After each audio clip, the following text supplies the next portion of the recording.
Hello everyone. In this video, I want to cover one of the most important parts about World War II, and this is the American participation in World War II, right? So I'm not gonna go into a lot of the specifics about, for example, the West European theater of war or the Pacific theater of war, but more than anything, I'm gonna talk about the American participation in general, like in a global scale, like why was it so influential? And I want to kind of sort of like make the emphasis of how it's different than any other wars, and how and why people usually say that the US won World War II. This is the reason. So let's get started. All right. So before the attack on Pearl Harbor, the American participation in World War II was kind of sort of limited. All right. So it was limited to the Lend-Lease Act. And for the most part, the American people were not very interested in participating in the Second World War because before 1941, this wasn't really a world war yet. This was another European war. And a lot of Americans were very disillusioned with the end of the First World War, and we still had the Great Depression kind of sort of going on. So most people were not very eager to join this European war. So the Lend-Lease Act basically meant that the US was giving economic aid to any nation fighting Germany, all right? So in this case, it meant mainly England and the Soviet Union, all right? So I believe towards the end of the war, the US is going to end up giving about $50 billion in economic aid, and this is basically a way for the US to be in the war without necessarily being in the war. So everything changes after the attack on Pearl Harbor on December 7, 1941. In this attack, approximately 2,000 American lives were lost, and a lot of the Pacific Fleet was destroyed. And the US is kind of sort of forced into this war, right? Before the attack, a lot of Americans were very reluctant. They didn't want to participate in yet another European war. However, the attack is forcing the hands of the Americans, and by December 8th of 1941, the US will declare war against Japan. I always find it very interesting that the US does not immediately declare war against Germany and Italy. However, Hitler is kind of sort of waiting to see what the US is going to do. And when the US does not immediately declare war, Hitler decides to declare war himself rather than wait for the US, right? At this point, Hitler realizes that there is no more point in trying to keep the US out of the war. The US will fully join the war on the side of the English. So might as well declare war. And so now that the US is fully involved in this war, the problem is now how do you mobilize for this war, right? Because the US does not have a very large army to participate in this war. However, this is where it uses this whole idea of the US being a sleeping giant, all right? The idea of the US is not ready for war now, but is going to become a giant during the war, all right? Because if you think about it, the US is the only nation in the world that has the manpower, natural resources, industry, you name it, everything to be fully involved in this war and fight two fronts of war and have an entire home front, supporting this war, right? No other nation in the world can do that, right? So the US will wake up and become this giant, all right? In which this war mobilization is going to be incredible, right? You're going to see, for example, all the war production, all right? The US will become a well-oiled war machinery, all right? Boosting the industry and, producing a lot of resources for the war, right? So, for example, all these industries that were producing vehicles were now producing tanks or airplanes, right?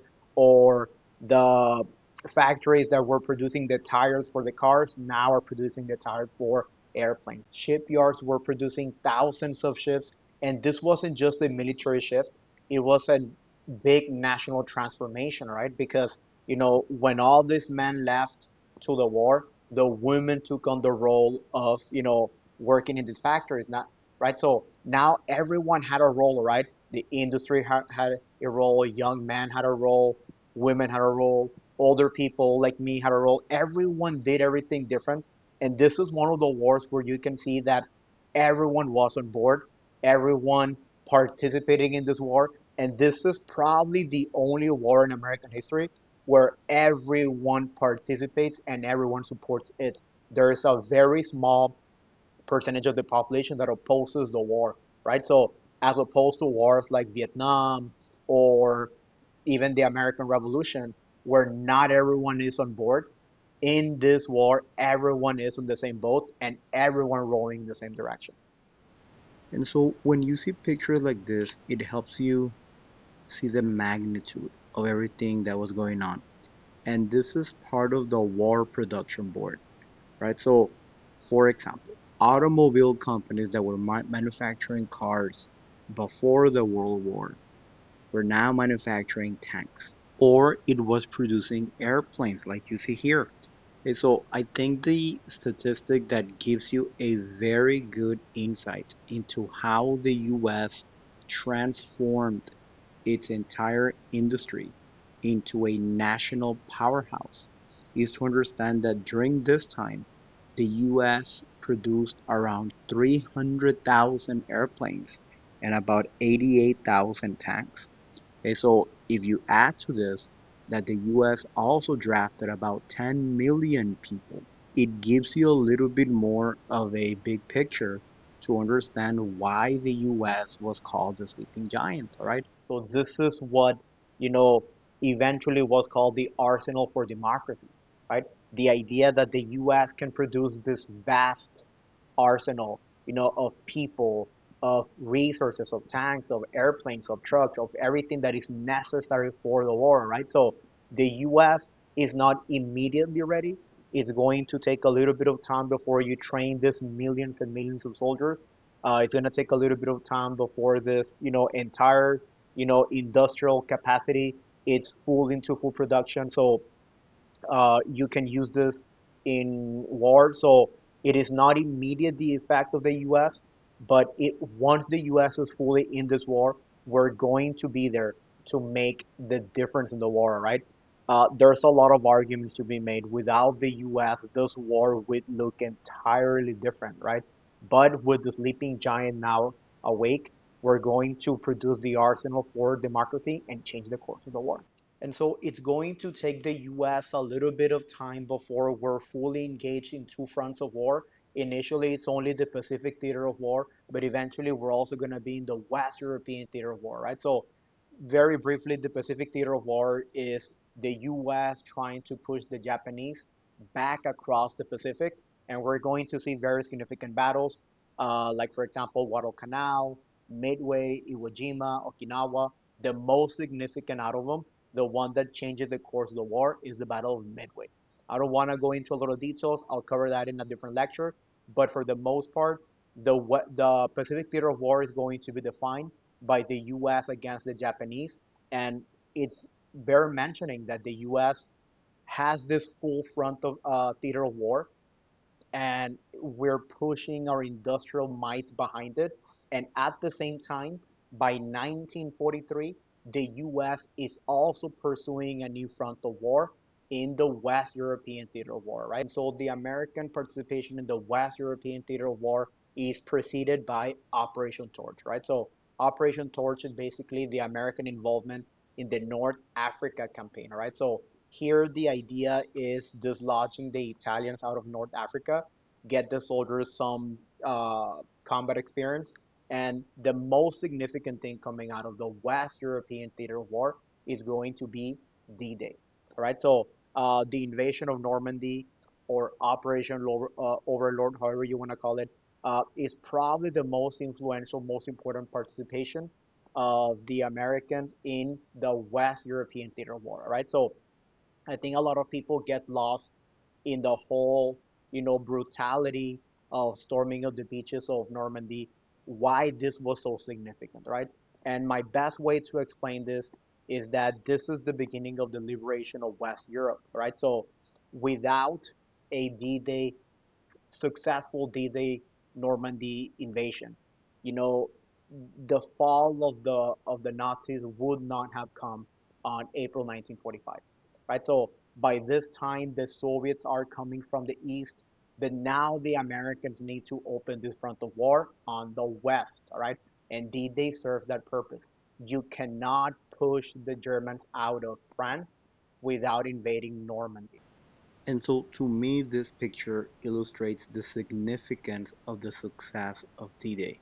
If you pay attention to this picture, you can see the enormous amount of trucks, of ships, of the blimps, of tanks, of all the American resources that now are going to be able to put to war to liberate East Europe.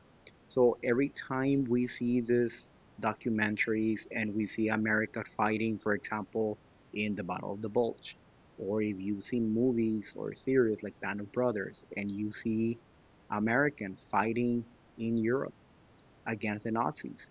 This is only possible because now America is able to use all of its massive resources for the purpose of the liberation of West Europe. But this would not have been possible without establishing a meaningful presence in the beaches of Normandy.